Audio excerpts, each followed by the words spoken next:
question, I think, of regulatory change management. There's a lot that's happened in 2020, Mhm. a lot of changes that have come down. Managing it has been probably a moving target for these firms, I can only imagine. So, with that, the role of regulatory change management has become increasingly more important, especially during the pandemic.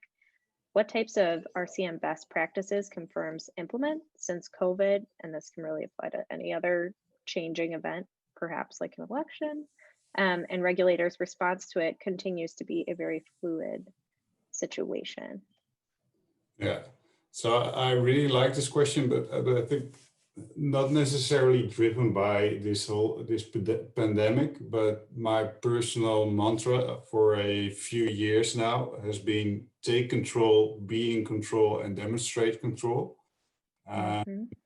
When it comes to regulatory change management, so take control is really about the fact that you can debate a whole lot about the regulatory change and whether it makes sense and if it's fair or not, but you're not going to change it unless you run for office.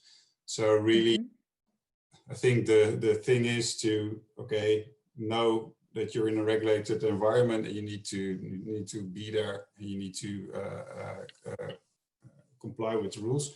So take control is really about understanding what your obligations are, understanding the impact of it, and implementing and enforcing a compliant process.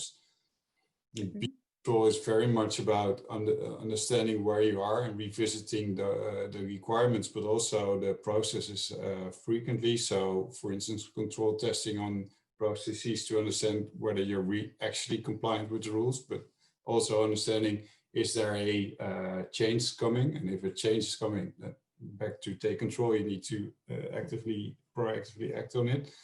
And then take control is really about being able to take the evidence that you have and explain both internally and externally to what extent you apply or comply. Hmm.